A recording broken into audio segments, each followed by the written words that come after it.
Commander Vextel pressed his scaled forehead against the cold metal wall of his cell. The medication they gave him 3 times a day wasn't working anymore. Every time he closed his eyes, he saw them. The humans. Their faces burned into his. Memory like acid scars that would never heal, his hands shook as he traced the scars on his arms. Real scars from real battles. But none of his old wounds hurt like the invisible ones Earth had given him. He had been the most feared commander in the Dominion fleet. Now he couldn't even look at his own reflection without seeing failure staring back. "Commander, please sit down," Dr. Morden said as he entered the sterile white room. The doctor's blue skin had the gentle glow of his species, and his 4 eyes showed nothing but patience. He had been treating Vextel for 8 months now, and still the nightmares came every night. Vextel turned slowly, his massive frame casting shadows across the room. Once he had stood 7 feet tall with pride. Now he hunched over like a broken old man, even though he was only 42 cycles old. His compound eyes, once sharp enough to spot enemy ships across star systems, now darted nervously around the room. "I can't make them stop," Vextel whispered, his voice barely audible. The dreams, the screaming, their faces. Dr. Morden activated his recording device and settled into his chair. "Tell me about the faces, Commander. Which ones do you see most clearly?" Vextel's entire body began to tremble. There was a young human male, maybe 20 cycles old. He had dark hair and eyes that looked right through me, like he could see my soul. He was covered in blood, but he kept fighting. Even when my plasma cannon had burned half his body, he kept moving toward my soldiers. The doctor nodded and made notes on his tablet. "And this troubles you because he should have been dead." Vextel's voice cracked like breaking glass. Any rational being would have fallen after the first hit, but humans ... They don't follow the rules. They don't know when to quit. Dr. Morden had heard this story dozens of times, but each telling revealed new details. New horrors that had lodged themselves in his patient's mind. "Commander, you've conquered 47 worlds. You've defeated species with technology far superior to humans.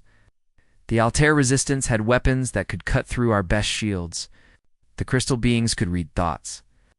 What made Earth different?" Vextel laughed, but it was the sound of someone whose sanity had cracked. "You want to know what made them different? I'll tell you exactly what made them different." He moved to the small window and stared out at the purple sky of his homeworld. Somewhere out there, beyond the stars, Earth still existed. The humans were still alive, still breeding, still growing stronger. "3 years ago, I was the hunter," he began, his voice taking on the tone of a ghost telling stories to the living. "I commanded the mightiest fleet in Dominion history. 1,000 ships, each one capable of destroying a moon. I had conquered races that had been traveling between stars for millennia before humans even discovered fire." The memory shifted, and suddenly Vextel was no longer in the psychiatric ward. He was standing on the command bridge of his flagship, the Annihilator. The ship stretched for 5 miles in every direction, its hull gleaming with the latest Dominion technology around him. His officers moved with practiced efficiency, their various alien forms creating a symphony of controlled chaos. "Have visual confirmation of the target planet," reported his navigation officer. An insectoid creature whose multiple eyes could process information faster than any computer. Vextel stepped forward to the massive viewing screen that dominated the front of the bridge. There it was. Earth. A small blue and green marble spinning peacefully in the void. It looked so innocent, so helpless. "It's beautiful, isn't it?" it said to his second-in-command, Captain Zorthok. "Almost seems wrong to destroy something so pretty." "The intelligence reports are clear, sir," Zorthok replied, his tentacles dancing across his control console. "Primitive species. They barely achieved chemical propulsion.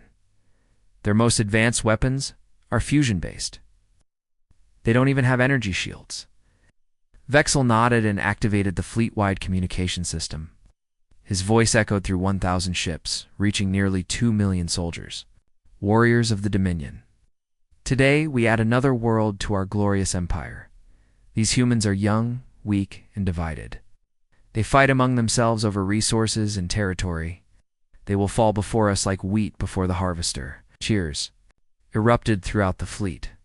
His soldiers had heard this speech before on 47 different worlds. It always ended the same way: total victory, complete surrender. Another star system under Dominion control, but Earth would be different. Earth would break him. Sir, his communications officer called out, "We're receiving multiple transmissions from the planet's surface. They appear to be trying to communicate with us." "Put it through," Vextel ordered.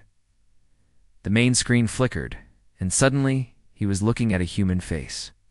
The creature was small, pale, with strange hair growing only on the top of its head. It wore some kind of uniform and spoke in a language the ship's computers quickly translated. "Unknown vessels. This is Admiral Park Hygen of the United Earth Defense Force. You are in violation of Earth's sovereign space. State your intentions immediately." Vexel almost laughed.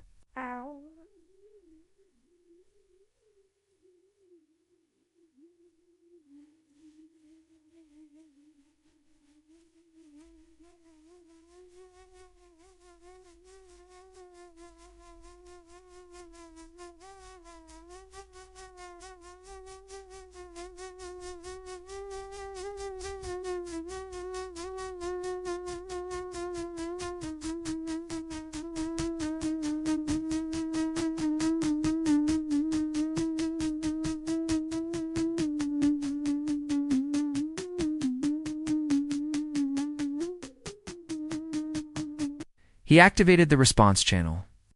"I am Commander Vextel of the Dominion Fleet. Your world now belongs to us. Surrender immediately, and your deaths will be quick." The human's expression didn't change. No fear, no panic, just cold determination. "Commander Vextel, you have made a grave mistake. This is your only warning. Leave our system now, or face the consequences." Now, Vextel did laugh. Round him, his bridge crew joined in the laughter.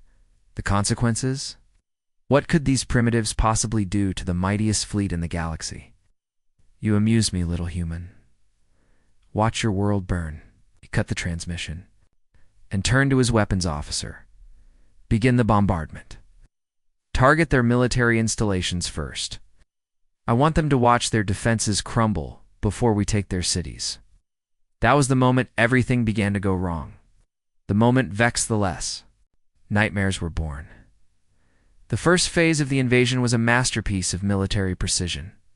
Vextel watched from his command ship as massive plasma beams lit up Earth's atmosphere like deadly fireworks. Human military bases vanished in seconds, turning from concrete and steel into glowing craters of molten glass. Their air force launched everything they had, jets that moved like angry wasps, against his massive ships. "Sir, enemy aircraft approaching from Sector 7, his tactical officer reported. "How many?" Vextel asked, barely interested. "Approximately 200 primitive fighters, sir." Vextel didn't even bother to look. "Destroy them." His fighter squadrons moved like silver death through Earth's sky. Each Dominion fighter was the size of a human building, armed with weapons that could punch holes through mountains. The human jets fired their primitive missiles, but the projectiles simply bounced off Dominion energy shields like raindrops hitting glass. Within 10 minutes, the entire human air force was burning wreckage scattered across 3 continents. Vextel muttered. "Their technology is even more primitive than our reports suggested." His fleet moved into Earth's atmosphere like a storm of metal and energy. Cities that had stood for centuries disappeared under plasma bombardment. New York, London, Tokyo, ancient human settlements turned to ash in minutes. The few space stations humans had built around their planet were obliterated so quickly they barely had time to send distress signals. "Sir, human naval forces are attempting to engage us over the Pacific Ocean," reported his weapons officer. Through his viewing screen, Vextel could see the human ship's tiny metal boats floating on Earth's water like toys in a bathtub. They fired their chemical explosives at his ships, projectiles falling harmlessly into the ocean thousands of feet below his lowest vessel. "Don't waste ammunition on them," he ordered. "Use the gravity disruptors his ships activated there." Gravity weapons and the human naval fleet simply imploded. Hundreds of ships crushed like empty cans as artificial gravity wells compressed them into tiny balls of scrap metal. Humans inside never even had time to scream. By the end of the first day, organized human resistance had been completely eliminated. Every major military installation was destroyed. Every government building was rubble. Every communication satellite was debris floating in space. Commence landing operations, Vexel commanded. Establish occupation zones in all major population centers. His massive troop transports descended like metal mountains onto Earth's surface. Each transport carried 10,000 soldiers from dozens of different Dominion species. Insectoid warriors with razor-sharp claws, reptilian shock troops with natural armor plating, energy beings that could phase through walls. The most feared army in the galaxy was now walking on human soil. Vexel chose Sol as his command center. The human city was already half destroyed from the bombardment, but enough infrastructure remained to serve his purposes. Engineers quickly erected a massive command complex in the city center, a tower of alien metal and energy that stretched into the clouds. From his command throne, Vexel surveyed his newest conquest. Everything had gone exactly according to plan. The humans had been crushed in less than 24 hours, just as his intelligence reports had predicted. But something was wrong. The first sign came during the second day of occupation. A patrol of his soldiers was moving through the ruins of a residential district when they captured a group of humans hiding in a basement. Among them was a female wearing the tattered remains of a military uniform. "Bring her to me," Vexel ordered. They dragged Admiral Park Hejian into his command center. She was smaller than he had expected, barely reaching his chest in height. Her dark hair was matted with dust and blood, and her uniform was torn in several places. But when she looked up at him, her eyes held no fear. Every other species Vexel had conquered would be begging for mercy at this point. They would offer him tribute, information, anything to spare their lives. Instead, Park Hae-jin stood straight and looked him directly in the eyes. "You're the one who spoke to me on the communications channel," she said calmly. I am Commander Vexel, your new master," he replied. "You will tell me the locations of any remaining human military assets." Park Hae-jin actually smiled. It was a cold, calculating expression that made Vexel's skin crawl. "You think you've won, don't you? I have won. Your planet is mine.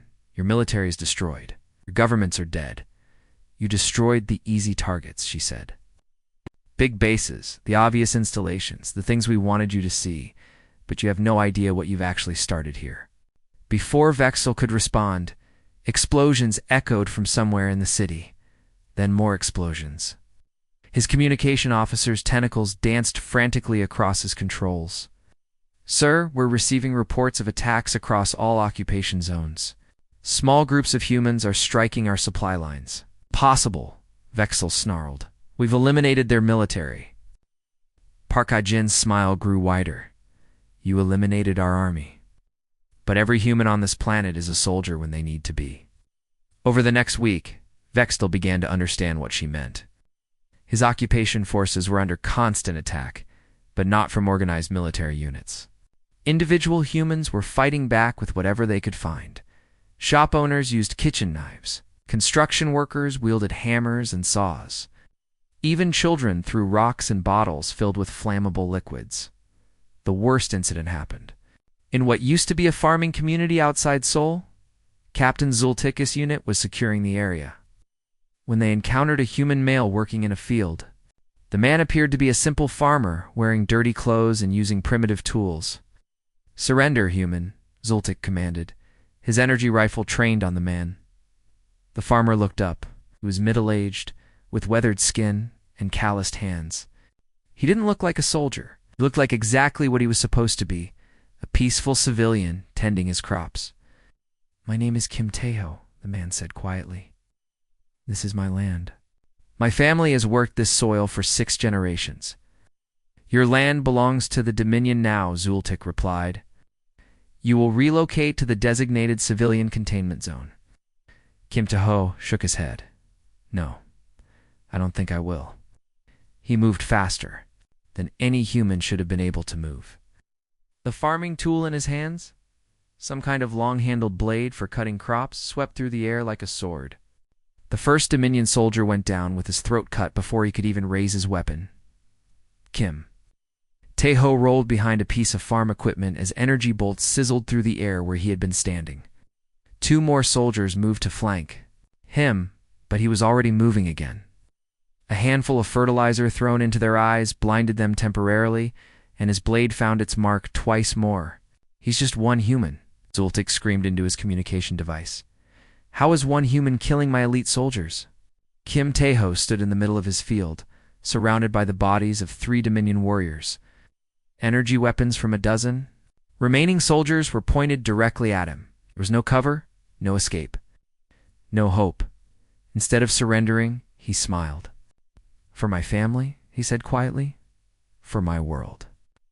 The explosion turned a 100-meter radius into a crater. Kim Tae-ho had somehow turned farming chemicals into a massive bomb, and he had triggered it while standing at ground zero. The blast killed him instantly, along with half of Zultik's remaining unit. "They're insane," Zultik reported back to Vexthel, his voice shaking. "Sir, the humans keep fighting even when they're dying, even when there's no possible way for them to win." Vexthel stared at the tactical display showing similar incidents across the planet. Humans were attacking his forces with gardening tools, cooking utensils, sports equipment, anything they could turn into weapons. They weren't trying to win battles. They were trying to make the occupation as costly as possible. "This isn't how conquest works," he muttered to himself. "Species are supposed to surrender when their military is defeated." Park Hae-jin, still imprisoned in his command center, overheard him. "You still don't understand, do you? You've been conquering civilized species. Species that think like you do. But humans. We're not civilized. We're barely one step removed from the animals that used to hunt us on this planet." She leaned forward in her restraints, her eyes burning with something Vexthel had never seen. "Before, in a defeated enemy, you just woke up every single one of us." The morning reports made no sense. Vexthel stared at the tactical display in his command center, watching red warning lights blink across the holographic map of Earth. Each light represented a Dominion facility that had been attacked in the last 24 hours. Supply depots. Destroyed communication arrays. Sabotaged. Transport convoys ambushed. "Sir, we've lost another 3 supply stations overnight," reported his logistics officer.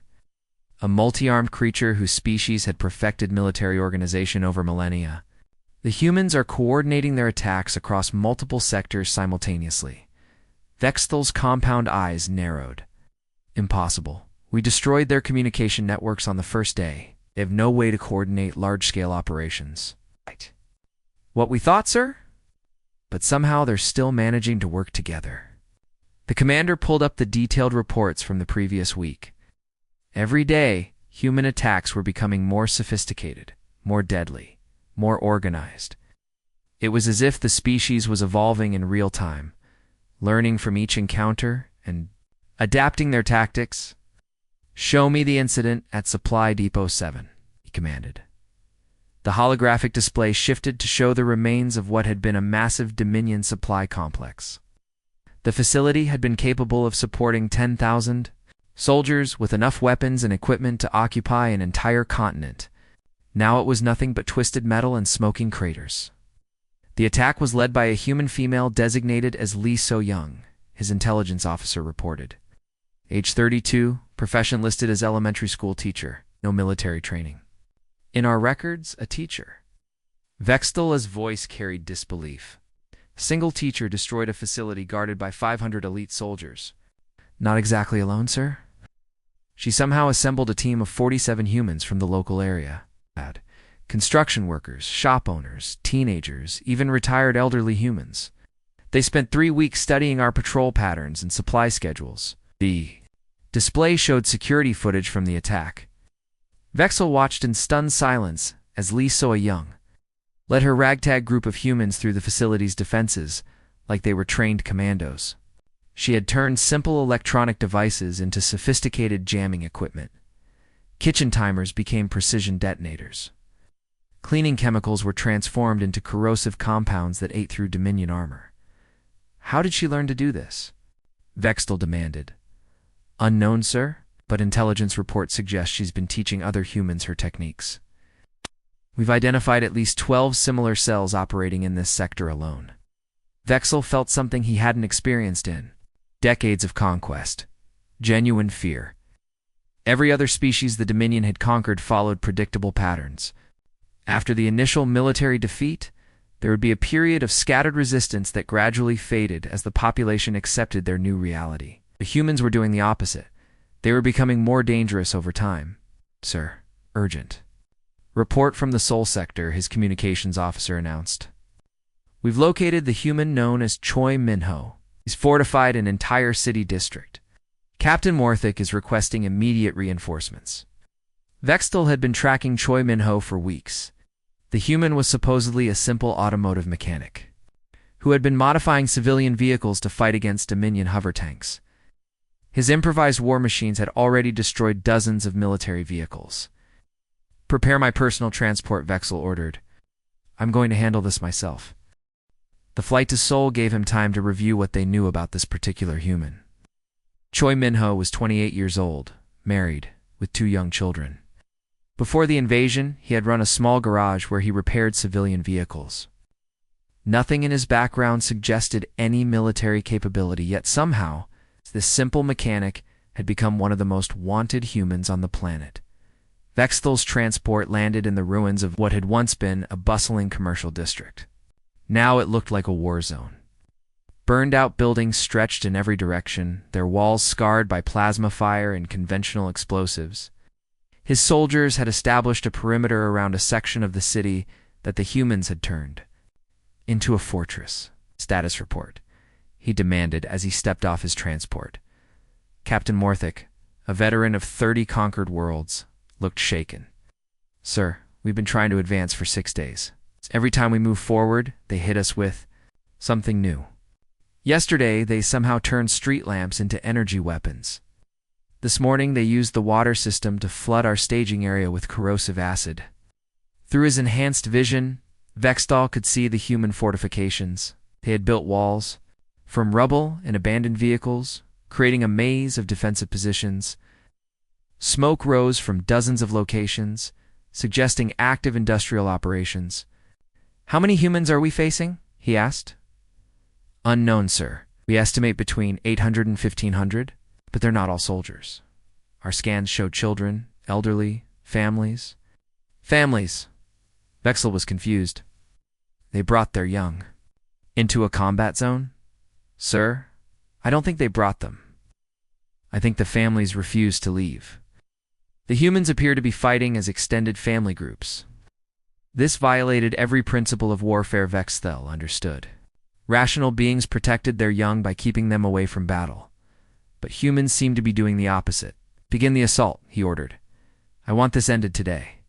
The attack began with a massive plasma bombardment that should have reduced the human positions to ash. But when the smoke cleared, return fire immediately erupted from the rubble. The humans had somehow survived the bombardment and were fighting back with weapons that shouldn't exist. Vexel watched in amazement as a modified human ground vehicle burst from the ruins, moving faster than his hover tanks. The machine looked like it had been built from scrap metal and spare parts, but it was firing energy weapons that cut through Dominion armor like paper. How are they powering those weapons? He demanded. Unknown, sir.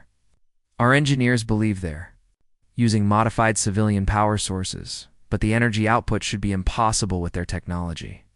The improvised human war machine weaved between his forces, its weapons speaking constantly. 3 Dominion hover tanks exploded in rapid succession before the vehicle disappeared back into the maze of human fortifications. That's Choi Minho. Captain Morthic reported. He's been doing this for weeks. Every time we destroy one of his vehicles, he builds a better one. The battle raged for hours. Vextel's forces had overwhelming firepower and superior technology. But the humans had turned the entire district into a weapon. Buildings collapsed at precisely calculated moments to crush advancing soldiers. Underground tunnels allowed human fighters to appear behind Dominion lines. Even the rubble seemed to be booby-trapped. But what truly shattered Vexel's understanding was watching individual human behavior. A young female named Song Ji-woo, barely out of adolescence, was operating what appeared to be a heavy weapons position when a plasma bolt burned through her left arm. She didn't retreat or call for medical assistance. Instead, she wrapped the wound with torn cloth and continued firing. When another plasma blast opened a gaping wound in her side against the wall and kept shooting. She should be dead, Vextel whispered, watching through his tactical scope. Those injuries would kill any rational being. But Song Ji-woo wasn't just staying alive. She was dragging wounded humans to safety. Between firing positions, when her weapon finally ran out of ammunition, she picked up debris and started throwing it at his soldiers with deadly accuracy. "Sir, medical scans show several humans fighting with wounds that should be fatal," his field medic reported. "Their pain tolerance and endurance levels are beyond anything in our databases." Across the battlefield, Vextel could see similar scenes playing out. Humans fighting with broken bones, elderly humans carrying ammunition to younger fighters, children barely tall enough to hold rifles, serving as spotters and messengers. One image burned itself into his memory. A human male, probably in his 60s, carrying a wounded soldier on his back while under heavy fire. The old man's legs were clearly broken, but he kept moving forward, step by agonizing step, until he reached safety. "This is impossible," Vexel muttered. "No species fights like this. No species sacrifices like this." His tactical officer's voice crackled through the communication system. "Sir, we're detecting massive human reinforcements approaching from multiple directions. It appears that humans from across the entire region are converging on this location." Through his scopes, Vextel could see them coming. Thousands of humans streaming toward the battle from every direction. Not organized military units, but families, work groups, entire communities. They carried whatever weapons they could find: hunting rifles, kitchen knives, tools, even rocks. "They're not coming to rescue the defenders," he realized with growing horror. "They're coming to join the fight." In that moment, Vextel understood that he wasn't facing a normal military resistance. He was facing something the Dominion had never encountered in 1,000 years of conquest. He was facing a species that became stronger when it was threatened with extinction. The intelligence report seemed straightforward enough. 200 humans had taken refuge in the abandoned subway tunnels beneath Seoul. They were trapped, with no way out and no hope of rescue. It should have been a simple cleanup operation: send in a squad, eliminate the targets, secure the area. Vextel decided to lead the mission personally. After weeks of frustrating battles with human resistance fighters, he wanted to end at least one engagement quickly and decisively. These weren't the organized fighters who had been causing so much trouble. These were just civilians who had fled underground when his forces bombed the district above. "Sir, thermal scans show the humans are concentrated in the central hub of the subway system," reported Lieutenant Kexvar, his tactical specialist. "They appear to have women and children with them." "Good," Vextel replied coldly. "No military assets to worry about. Go in, eliminate them all, and move on to the next sector."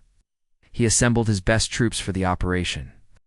50 elite soldiers from his personal guard, warriors who had never failed in combat. Each one was equipped with plasma rifles, energy shields, and advanced combat armor. They had fought in the vacuum of space, in toxic atmospheres, in gravity wells that would crush normal beings. A group of terrified humans hiding in tunnels should pose no challenge at all. The entrance to the subway system was a gaping hole in the ground, surrounded by the rubble of what had once been a busy transportation hub. Emergency lighting flickered sporadically in the depths, casting eerie shadows on the tunnel walls. "Maintain formation," Vexel commanded as his troops descended into the darkness. "Use night vision and motion sensors. I want this finished within the hour." The tunnels were larger than he had expected, with multiple levels and connecting passages that stretched for miles in every direction. The humans could be anywhere in this underground maze. But his soldiers had the best tracking equipment in the galaxy. Finding a few hundred frightened civilians should be simple. Sir, we're detecting movement ahead, whispered Sergeant Tolmec, his advanced scout. Large group, approximately 50 meters down the main tunnel. Through his enhanced vision, Vextel could see them. Humans huddled together in what appeared to be an abandoned subway car. He could make out the shapes of adults, crouched protectively around smaller forms. Obviously children. They looked exactly like what they were supposed to be, helpless refugees. With nowhere to run, surround them, he ordered. Standard elimination protocol. His soldiers moved with practiced efficiency, taking positions that would prevent any escape. Energy weapons powered up with soft humming sounds. In 30 seconds, this would all be over. That's when everything went wrong. The subway car exploded. Outward, but not from his weapons. The humans had rigged it with explosives that sent shrapnel flying in all directions. 3 of his soldiers went down immediately, their armor pierced by flying metal fragments. Ambush. Someone screamed over the communication channel. Suddenly, the tunnels came alive with human voices and weapons fire. What had appeared to be a group of helpless refugees was actually an organized fighting force that had been waiting for his soldiers to get close. Possible, Vexel snarled. Intelligence showed only civilians down here. Sir, we're taking fire from multiple positions, Lieutenant Kexfar reported, his voice tight with stress. They've turned the entire tunnel system into a fortress. Through the chaos of battle, Vextel began to understand what had happened. The humans hadn't just hidden in the tunnels. They had spent weeks preparing them for war. Every subway car had been turned into a weapons position. Every corridor had been trapped. Every intersection had been fortified. Leading the defense was a human male who seemed to know every inch of the underground system. Oh, Jae-soon had worked in these tunnels for 15 years before the invasion, maintaining the trains and repairing the tracks. Now, he was using that knowledge to turn his workplace into a killing ground. Teams 3 and 4 advanced down the eastern passage, Vextel commanded. Teams 1 and 2 secure the western approach. But every time his soldiers moved, the humans were ready for them. Oh, Jae-soon had mapped out every possible attack route and prepared countermeasures for each one. Service tunnels that should have been too small for combat became sniper positions. Maintenance shafts became escape routes. Even the electrical systems had been weaponized. Power cables turned into deadly traps that could electrocute an entire enemy squad. The battle that was supposed to last 1 hour stretched into its 3rd hour, then its 4th. His elite soldiers, veterans of dozens of campaigns, were being systematically picked apart by humans who had learned to fight in the dark. But it was the individual human behaviors that began to crack Vextel as sanity. In the central hub of the subway system, a human female named Yu Yunji had positioned herself behind an overturned vending machine. She was young, maybe 25 years old, with no military training according to their files.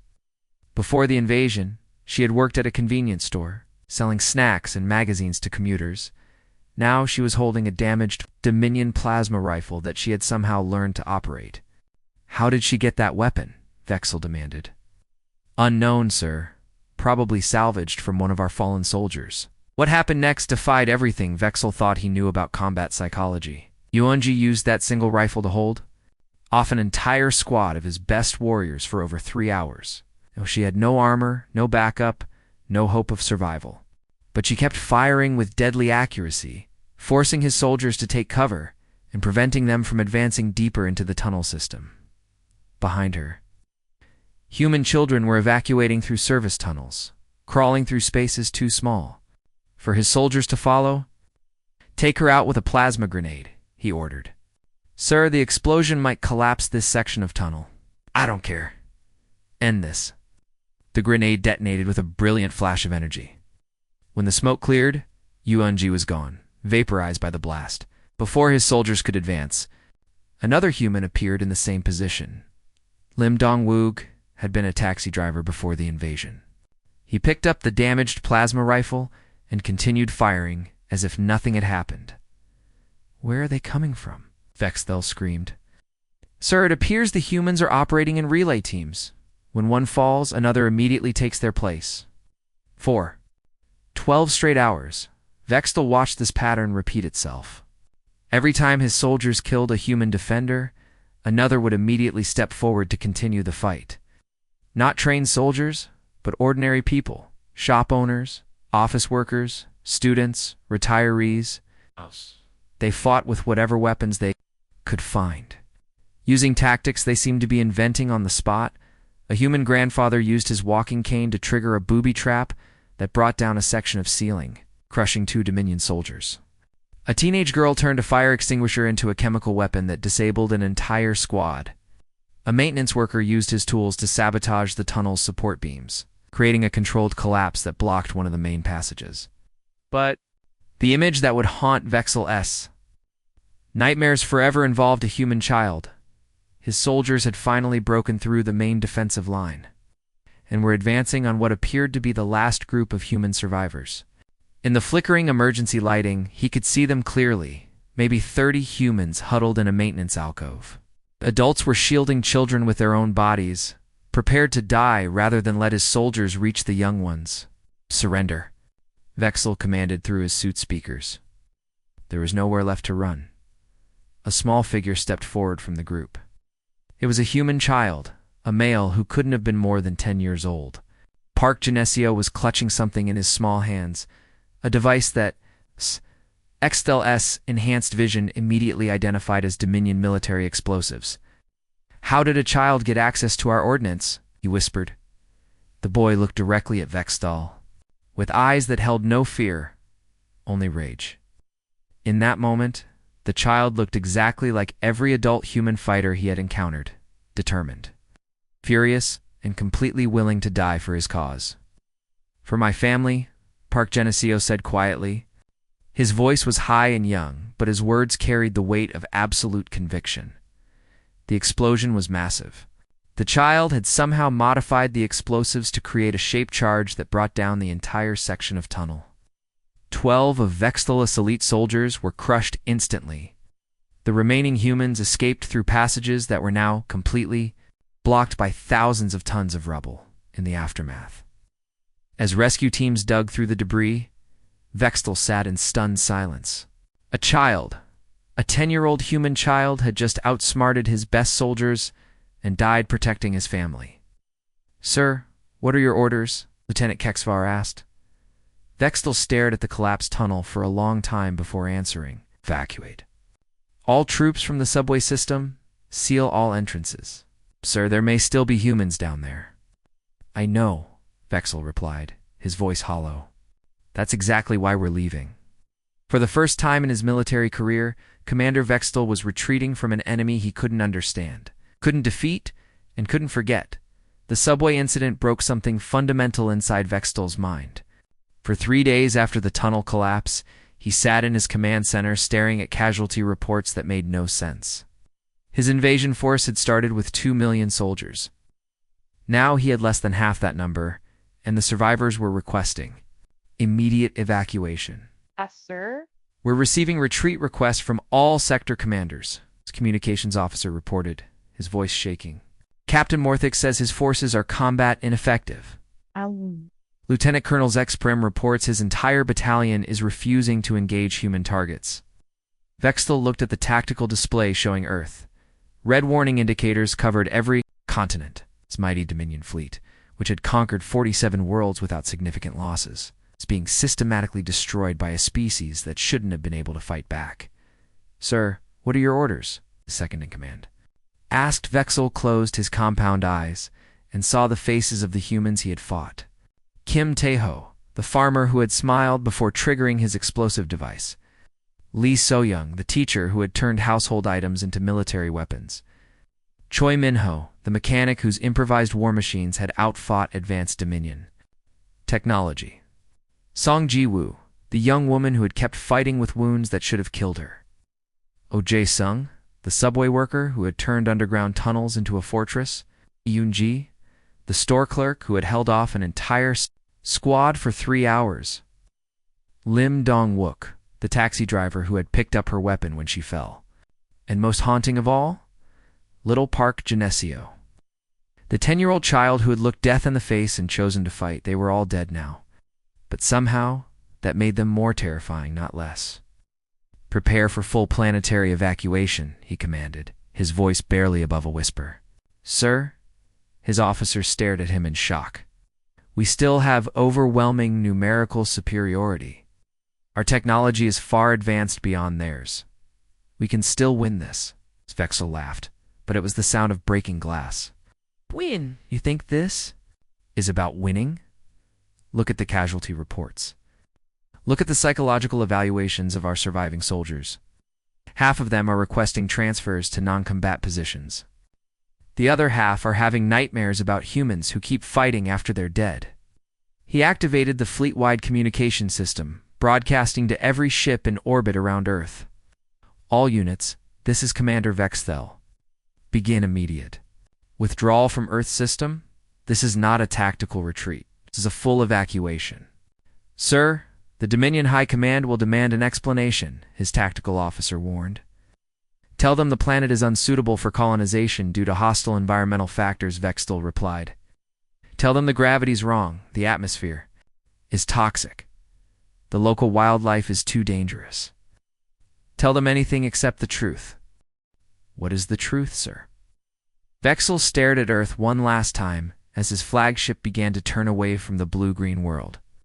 "The truth is that we just discovered a species that doesn't know how to be conquered, and now they know we exist." Within 72 hours, the mighty Dominion invasion fleet had completely withdrawn from Earth space. Ships that had arrived with confidence and pride limped away, carrying the broken remnants of the most feared military force in the galaxy. But Vexthel's nightmare was just beginning. 3 years later, he sat in the sterile psychiatric ward on his homeworld, finishing his story to Dr. Morden. The doctor's 4 eyes showed a mixture of disbelief and growing concern as he processed what he had heard. "Commander, you're describing behaviors that violate every principle of conquest psychology."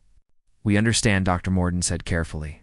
"In our 1,000 years of expansion, we've never encountered a species that becomes more dangerous when threatened with extinction." Vexel's hands shook as he reached for the medication that never quite stopped the nightmares. "That's because humans aren't like us, Doctor. They didn't evolve on a peaceful world where cooperation and surrender were survival strategies. Earth is a death world, a planet so hostile that everything on it had to become a predator just to survive. Surely they're just another intelligent species. They can be reasoned with, negotiated with." "No," Vextel whispered, his voice filled with absolute terror. "You don't understand. Humans don't just fight to survive. They fight to protect each other. They fight for abstract concepts like freedom and dignity. They fight for people they've never met and causes they'll never see completed. And when you threaten them, they don't become afraid. They become angry." Dr. Morden made notes on his tablet, but Vexel could see the doubt in the doctor's expression. "Commander, with respect, you're describing behaviors that don't exist in nature. No species sacrifices itself for abstract principles." "Night I dream of their faces," Vextel continued, as if he hadn't heard the doctor's words. "Kim Tae-ho, Lee So-young, Choi Min-ho, Song Ji-woo, Oh Jae-sung, Eun-ji, Lim Dong-wook, Park Jin-seo. They're all dead. But in my dreams, they're still fighting, still refusing to surrender, still protecting their young and their weak and their wounded." He grabbed Dr. Morden's arm with desperate strength, his eyes wide with remembered horror. "We made a terrible mistake, Doctor, not in attacking them, but in teaching them that they're not alone in the universe. For their entire history, humans thought they were the only intelligent life in the galaxy. They spent their energy fighting each other, competing for resources on their one small world. And now?" Dr. Morden asked quietly. "Now they know about us. They know there are other species out there. They know we're hostile. And humans... Humans never forget an enemy." Dr. Morden was about to respond when his communication device began beeping urgently. Emergency signals were coming in from across the Dominion territories. He activated the device, and his skin turned pale as he read the incoming reports. "Commander," he said, his voice barely audible, "you need to see this." The holographic display, ACTIV, ATED, showing a tactical map of the galaxy. At the edge of known space, near the location of Earth, New contacts were appearing, ships, dozens of them, then hundreds, moving outward from human space with purpose and determination. How is this possible? Dr. Morden whispered. They were a primitive species. They barely had chemical rockets. Vexel began to laugh, the broken, terrifying sound of someone whose sanity had finally shattered completely. Don't you understand yet? We didn't just invade their world. We gave them a gift. We showed them our technology. We left behind weapons, ships, equipment, and humans. Humans learn. The display showed more contacts appearing every hour. Human ships built from reverse-engineered Dominion technology, but modified in ways that defied conventional design principles. They were faster than they should be, more heavily armed than their size should allow, and they were spreading out across the galaxy like a plague. They're not just building ships, Vexel continued, his laughter turning into sobs. They're doing what humans do best. They're adapting. They're learning. They're preparing for war. Intelligence reports began flooding in from Dominion monitoring stations across the galaxy. The humans weren't just randomly expanding into space. They were systematically searching for Dominion colonies, studying their technology, learning their weaknesses. We're receiving a transmission, the communication technician announced. It's coming from the human fleet. The display shifted to show a human face. It was Park Hyjin, the Admiral Vexel had captured during the invasion. She looked older now, with new scars on her face and steel in her eyes. Behind her, Vexel could see the bridge of what was obviously a human warship built from salvaged, an improved Dominion technology. This message is for Commander Vexel of the former Dominion invasion fleet, she said, her voice carrying across the galaxy with absolute authority. You came to our world thinking you were hunters. We learned that you were prey. Now we're coming to show the rest of the galaxy what humans do to those who threaten our families. The transmission ended, leaving Dr. Morden staring at the display. In stunned silence, Vexel had stopped laughing. Now he sat perfectly still, his eyes focused on something only he could see. Do you understand now, Doctor? We didn't conquer Earth. We woke it up. We turned a divided species fighting among themselves into a unified force with a single enemy. What do? Dr. Morden asked. We pray, Vexel whispered. We pray that when the humans come for us, they remember that some of us tried to show mercy, because humans never forget their enemies, but they also never forget their friends. Outside, the psychiatric facility emergency sirens began to wail across the Dominion homeworld. In the distance, new stars appeared in the sky, stars moved with purpose and carried death on solar winds. The humans were coming, the prey had become. The predator and the galaxy would never be the same. The end.